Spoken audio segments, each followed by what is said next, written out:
This is Leafs Morning Take with Nick Alberga and Jay Rosehill. Now we've got a fight started here right off the bat with Rosehill. 30 minutes of live, nonstop Leafs talk starts now.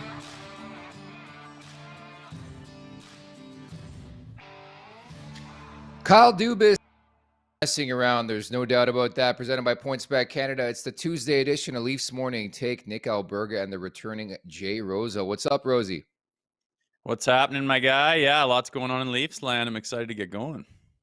Yeah, how we feel on this Tuesday. Definitely has that winter feel still here on this February 28th. I think we have to do it away with these fucking groundhogs, man, because they're not hitting anything these days, man. I know the Leafs are hitting on some stuff, but the groundhogs suggest that spring's coming early. Next thing you know, there's a massive blizzard in Toronto, more snow coming on Friday. I know I shouldn't complain because you're out west, but still, it's starting to piss me off a bit, bud. Yeah, it's weird. This February, I've been in a T-shirt outside for the majority of it, and now some ugly stuff's happening. But it could still come true. You have a nice March, and then pull into April. If everything melts, we're going to be just fine for the playoffs. I appreciate the optimism. Before we get going here, and a lot to cover, as you see in the thumbnail, and Kyle Dubas, I think, delivers again. I know in your three hits back on Monday, yesterday, I guess, you brought up the Milan Lucic fight, but I thought it only did it justice for you to break down the Lucic fight in real time, in person. So we're going to play that on your screen, and now it's Lucic against Curtis McDermott for over the weekend. And I could have easily started a Rosie tweet segment, but I just stayed out of that, so I'm going to let you break this fight down, okay? Yeah, I didn't think they wanted to go, man. And then once they break loose, it's like, oh, baby. And Lucic has got that boxer stance. He's got a boxing background. He likes to stay back and stay poised, get a good grip. And you can see he goes straight down the barrel. He doesn't have these big haymakers, and he's a big enough boy where he packs power right down the middle. And you can see McDermott's trying to get offense. I want to get the best of this guy. I want to get, and then he leads right here, catches him one, and he leads bonk. Oh, you just can't take one of those down the barrel on the chin. It doesn't matter if you're 6'5", 240, Lucic. And then afterwards, man, he gives him, look at that. Eesh. Luch looks after him and stares him down after and says, you like that, big boy? You want a piece of me? You just fucking got it. So that was cool to see, man. I know Luch isn't that old, but it seems like he's been around forever, and he's got to fight these younger big boys. It's every guy's peril when they get older. The younger, more energetic guys come after you, and man, he handled himself so well there against no slouch of any stretch of Curtis McDermott there. Watch him again. He's just trying to go all offense. It was. Yeah. Doink. It was an epic scrap, but he just one punched him. And Curtis McDermott's one of the tougher guys in the league, so it led me to believe that maybe Lucic is pound for pound the toughest guy in the NHL right now. I don't think anybody wants to go him. I think that was the bigger story. Somebody actually wanted to fight Milan Lucic. Yeah, what was a little while ago? He had a quote where they said, you know, Ryan Reeves is. Do you get hesitant when you fight against Ryan Reeves? And he goes, Ryan Reeves is worried about me, bud. And I love that quote because Reeves is all of a sudden the self-professed heavyweight of the league. He was pretty quiet back in the 2010, 11, 12 era. And now that all the big boys have kind of moved on, all of a sudden he's doing the belt and flexing his muscles literally and all that stuff. And it'd be fun to remind him that there's still some big boys left in that league in Milan Lucic. So I'd like to see them go. That's for sure. In your peak, in your heyday, do you think you'd have a shot against Ryan Reeves? Yes, I get a shot against anybody. I've fought tougher guys than Ryan Reeves. Like I said, he wasn't the toughest guy in the league back in the day, and he is now. But I don't know. You got the McGrattens and some of those, just all those big boys that anyone can fight anyone on any day. If I fight him, do I win? Do I lose? Who knows? We could fight 5 times and have a few different outcomes, and that's just the way it is. But as far as professing one guy's untouchable, that's just not the story. Did you ever dance Lucic, or you always said Orsi won him, or nobody ever won him, right? No, I went Lucic. It was was kind of a big one in Boston where his jersey ripped off and we like re-squared up again. He went into this boxing stance and started like jabbing like a boxer, and it was kind of a cool scrap, actually, kind of memorable. So pull it.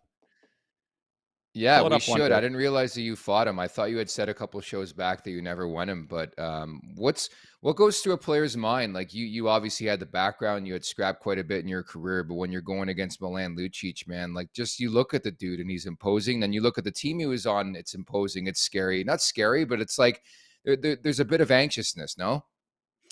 Yeah, for sure. Anytime you go one of the big boys, you you're ready for it, and you're like, hold on, this is going to be a bit of a ride, and you're kind of you're everything spikes, your adrenaline spikes, and you get that dump of adrenaline, and you just have to unload, and it's just a desperate unloading of energy to try and make the best of what's about to happen. And that's really all you could do. That was my strategy. Just go as hard as you possibly bloody well can, and just be desperate not to lose, and usually it ends up being all right. I'll have you break down that fight sometime. Don't worry about that. Remember to subscribe, tap that like button, leave us a review wherever you're checking us out. And don't forget the LeafsNation.com for the very latest on all things Maple Leafs. We're in the process of migrating over to our very own YouTube page. Approach 1,000 subs, which is great to see. You so much for everybody to support out there. At the Leafs Nation 401, at the Leafs Nation 401. If you haven't subscribed and you're watching right now here on the Nation Network YouTube page, please subscribe at the Leafs Nation 401.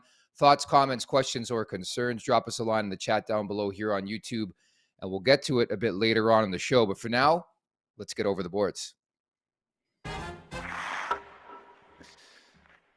All right, Rosie. So for the second time in, I guess, roughly 10 days, Kyle Dubas swings for the fence, and he picks up a defenseman, picks up another depth forward. They acquired Jake McCabe and Sam Lafferty and 2 conditional fifths.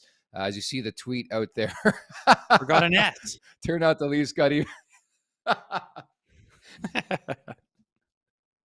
One of my favorite tweets of all time from Jay Rosehill. Rosie tweets will make a return. You were on fire with the tweets the last couple of days, but your initial reaction when you saw that trade go through the wire, there it is on your screen.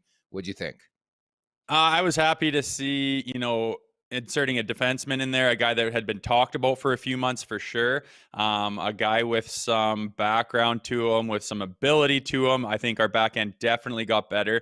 And, after that Ryan O'Reilly trade, we said to each other, if anything's going to happen here, we hope they solidify the blue line a little bit.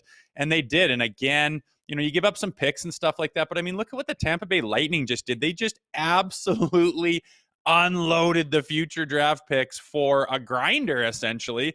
And they're talking about, screw the picks, man. They're not going to mean anything here. We'll get them back down the road, and we're not caring about that. And it's like, you've been to 3 finals in a row.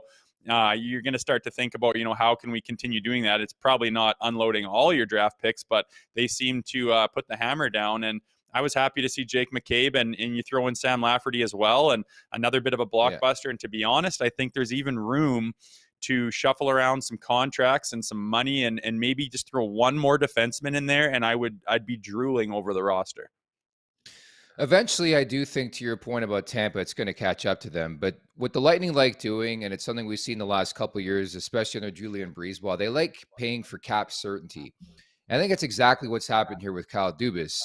The salary retained, I think the money retained on the McCabe contract, I think is phenomenal. To have Jake McCabe at $2 million through 2025, I think is incredible value, especially when you're looking for a replacement for Jake Muzzin, who knows if he'll ever skate again in the NHL. And number 2, in this cap world, when you're paying all your big boys the big money, it's so amazing to have defensemen get paid like that, who can play up your lineup the way Jake McCabe can. And even having Lafferty next year at 1 year, $1.15 million to really help to the depth of the bottom 6. He's having a good year. So all around, I look at it as a win. I think in terms of the assets they gave up, Gogolev, who knows on that front. Joey Anderson's a fringe AHL type guy. We've seen it at bits and pieces in the NHL this year. You give up a first in 2025, a second in 2026. Like, you're kicking the can down the road. So quite frankly, I had no issue. I mean, considering some of the deals we've seen, as you referenced, the Tampa one, I think the Leafs got pretty good value in this deal, Rosie. Yeah, I mean, just put the shoe on the other foot. Let's just say the Tampa Bay Lightning acquired Ryan O'Reilly, and they got Achari, and they got some depth, and they get McCabe on the back end and Lafferty to solidify, some of that depth up front, and we unload draft picks out the ass for kind of a grinder. We would be pulling our hair out. We'd be screaming all kinds of obscenities at Kyle Dubas. It's time to give him his due. And I understand that this isn't proven to be a winning team yet, but honestly, that's not Kyle Dubas's. It's not his job to make that a winning team on the ice. It's his job to put names on pieces of paper. In the locker room with the coaching staff and the leadership in that room, it's their job to gel and make it work on the ice. It's Dubas's job to get the deal done and get those guys in the locker room. And I cannot imagine anyone, even the biggest Dubas haters, could say that he hasn't done a hell of a job here at the deadline, and it's still not even over.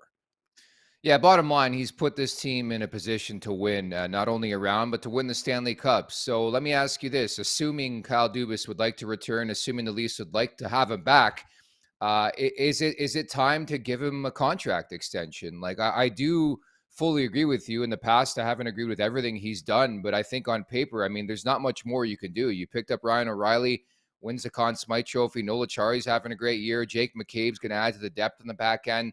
Lafferty to the bottom six. Like, you really can't naysay what he's done so far. Still a couple days left, but would you give this guy his extension right now? Yeah, I don't think they will, but everyone, we're sitting there going, oh, he's earned it and stuff. And they're not even caring about that. Him and Shanahan are sitting down daily talking about, the day-to-day operations of this team and the trade deadline. His contract is not even in the back of anybody's mind right now. I believe he's going to get re-signed. I'm quite sure he's confident he's going to get re-signed, even if some massive meltdown happens in the playoffs again, I don't think that it's going to be on him. He has given them every chance that he can give them to be successful. Look at the roster. Look at the names you just had up there. It's like, this guy's put this together in a salary cap era, got all these players to sign and be traded and play in Toronto. He's beefed up the blue line. He's done great things with the goaltending. The forwards speak for themselves. He's got firepower out the ass, and he's rounded it out now on the bottom six. It's just like, there's nothing this guy could do differently, and to fire him because this group doesn't win on the ice would be ridiculous. And I don't even think it's on their minds right now. Hey, you played in the league, man. It's a results-oriented business. You can do anything you want. You don't win, you're done. So let me play devil's advocate, though. Imagine a scenario. Let's say they lose in the first round of Tampa. What an exit that would be for Kyle Dubas, because they have fucking nothing else to trade but like knives, right? They've pretty much dealt all their draft picks. They've gone all in. Does that give you an indication that Kyle Dubas, you have to thinks his job's on the line again? We don't know what's going on behind the scenes, but he's pretty much gone all in here to suggest, yeah, my job's on the line with this team. No. Yeah, I just don't agree, man. I don't think he's worried about his job. I don't think he's hammering panic buttons. I don't think he's terrified. I think he knows where he sits. And maybe that is, he knows, or he thinks, or he has an idea, or there's been some indication from Shanahan that, hey, if we don't get it done in this first round again, or if shit hits the fan again, it's going to be, heads are going to fall. Maybe he does know that. I don't think that's the case. Again, I think that what he's done, who are you going to bring in? Some magical man that's going to do better than he's done with this roster? Again, it's just names on paper that the GM has to do, and it's up to the rest of the dressing room to make it happen on the ice. And you have given them more than enough to be more than successful in the first round of the playoffs. And if it doesn't happen, I don't think you roll his head and say, you're the reason we lost, and we're gonna move on to who? Who are you gonna move on to that's gonna make it better? You're just gonna be starting from scratch, and the same problems are going to be whatever those problems are. I don't think anyone has ever figured it out in Toronto yet. And all you can do is put the best team on paper and try to get it done in the playoffs. And I think he's thinking more about, how are we going to win? How are we going to make this team the best? I don't think he's saying, how am I going to save my job? How am I going to stay in this role? Personally, I think you're onto something, because the onus is now firmly on the players, the GM, everybody involved, saying, "Hey, we've done our best. We've helped your ass out big time. Like, look who you have on your roster. You have a Conn Smythe winner from a couple years ago. You got the Big Four. Everything has a line for this team. But unfortunately, again, they're going to play Tampa in the first round. It's going to be a battle. The Lightning just picked up Tanner Jeannot. It's going to be a great series. We all know that. But it is a results-oriented business. So looking forward to that. And on top of that, I do expect a bit of a corresponding move over the next couple of days. I know Kyle Dubas was rather mum on the conversation yesterday when he met with the media in Seattle, saying a lot can happen over the next couple of games. I don't know if that was like a wink, wink, nudge, nudge. Somebody's going to get hurt and be done for the regular season, but you just never know in this era. It happens, believe it or not. But I think there's got to be a corresponding move. So I ask you this: the odd man out, it's probably got to be one or two of Kerfoot, Hall, or Engvall, right?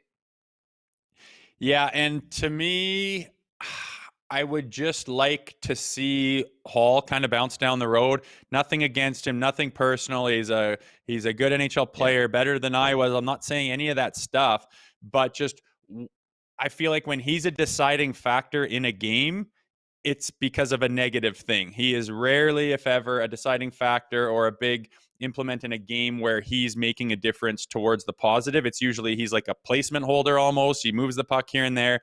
And when he's not on his game, he makes the mistakes that cost the game. And he's been better of late, of course. I'm just saying, if you can get rid of his, what is he, $2 million this year?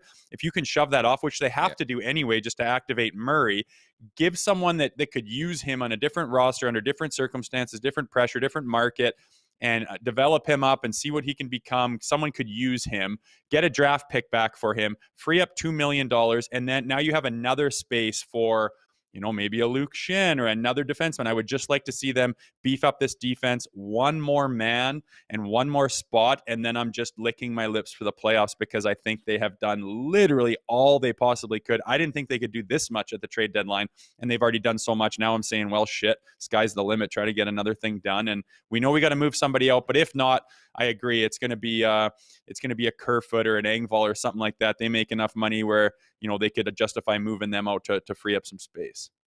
Of course, there's a route of going, hey, Matt Murray's going to stay on LTIR, for the rest of the season, which is a possibility. It is Matt Murray. He can get hurt, getting out of the shower, quite frankly. But all signs point to this guy being activated later on this week. So, again, barring something unforeseen, an injury elsewhere or a change to Matt Murray's status, I think obviously there's a strong likelihood that somebody or a couple players are going to be out the door for a cap reasoning. And you never say never. Again, there's some time to go.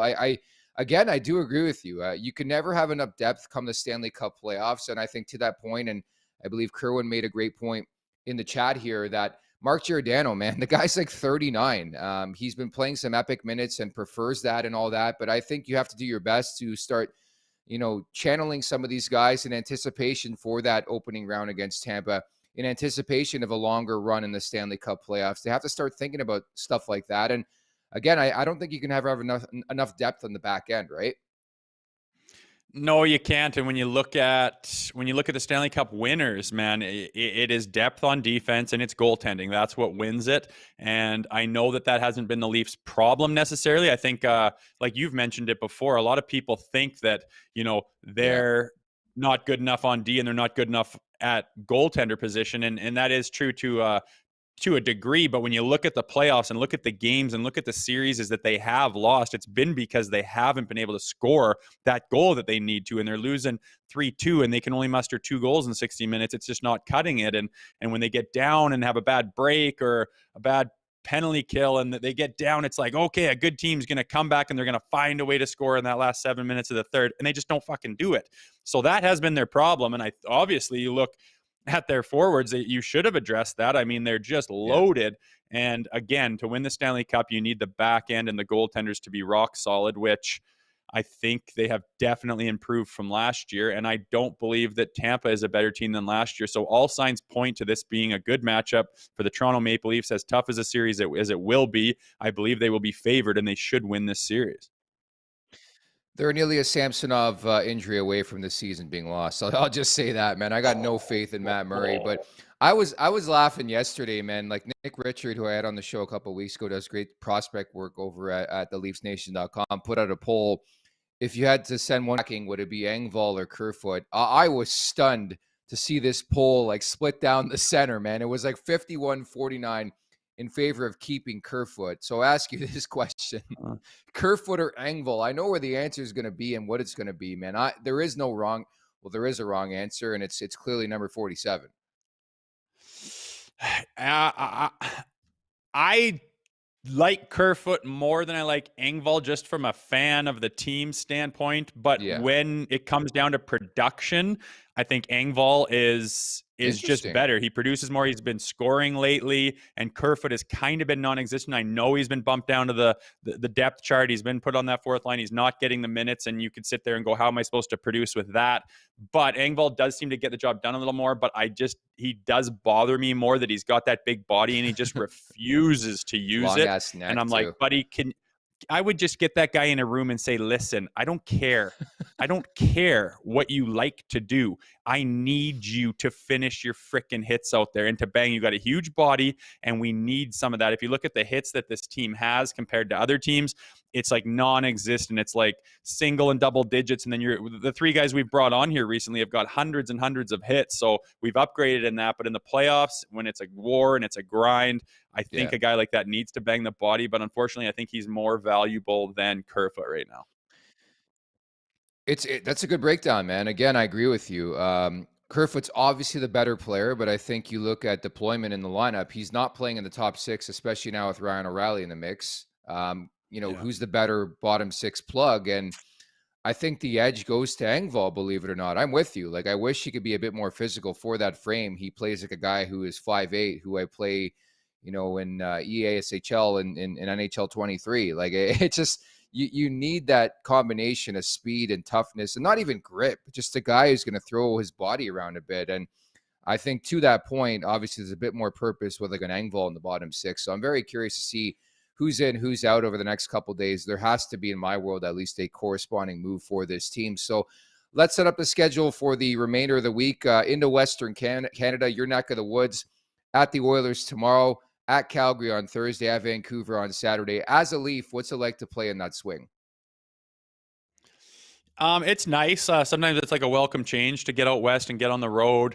You see some different parts of the country, some different weather. People are seeing family and whatnot, and it's it can go one of two ways. I mean, it can be a horrible trip. We've had horrible trips on the West Coast earlier in October, which seems like a distant memory now. Or you can really find your game on the road and gel, and you go out with the boys. It's a good time to get some camaraderie going, get some beers in you. That's when, if you ever have a new colleague in anything, it's like, hey, do you want to grab a drink after work? And instead of like the pleasantries around the desk, you crank a couple beers and have some laughs and shoot the shit. And then the next day at work, it's like, hey buddy, what's going on? And you have that camaraderie. And obviously they went to, the Boss concert last night, Springsteen concert in Seattle, I believe.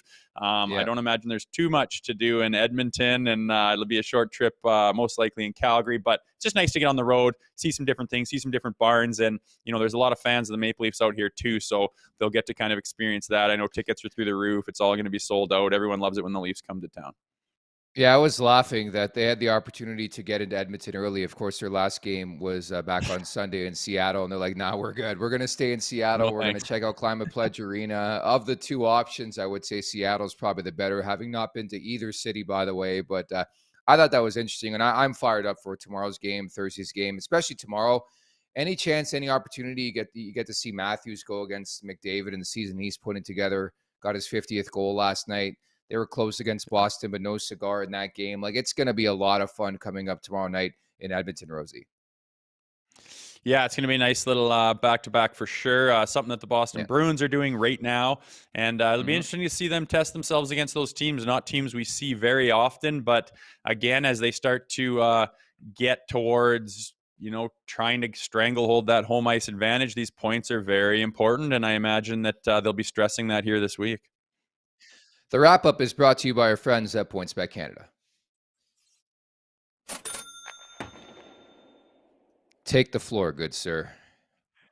Yes, sir. Well, I'm going away from my typical point and assist props, which I find tons of value in those things. You look around and you just pull up the stats lines of the teams and look at who's got the most assists. Guys get an assist 85% of the time, and they're plus money. I love jumping on that stuff, but I'm veering away today, and I'm taking the Boston Bruins coming into Calgary. And when I first looked at it, I was just going to blow by it because I assumed it would be minus 190 or minus 210 or something like that. And I got them at minus 130 on the money line. And I mean, Markstrom just had a baby.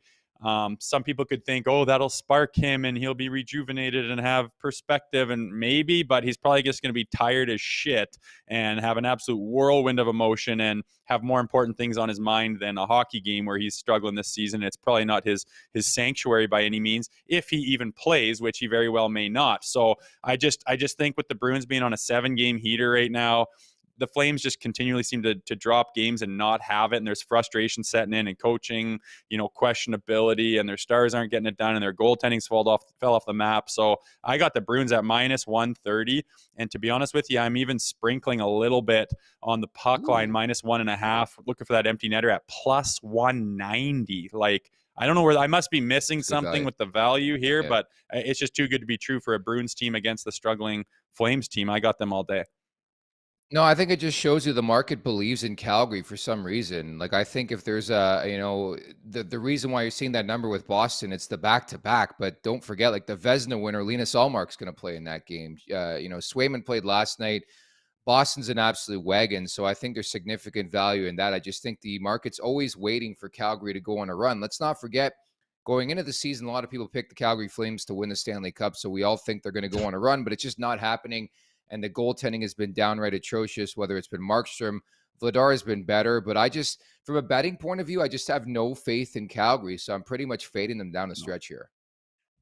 Yeah, I agree. It's just not been there. Huberdeau has not settled in very well. I don't think they're seeing eye to eye very much with Sutter, and Sutter's just been Sutter all year. And I think it's just a tumultuous time in a team's identity when you just can't win. Nothing's working. Nobody's hot. Nothing's firing.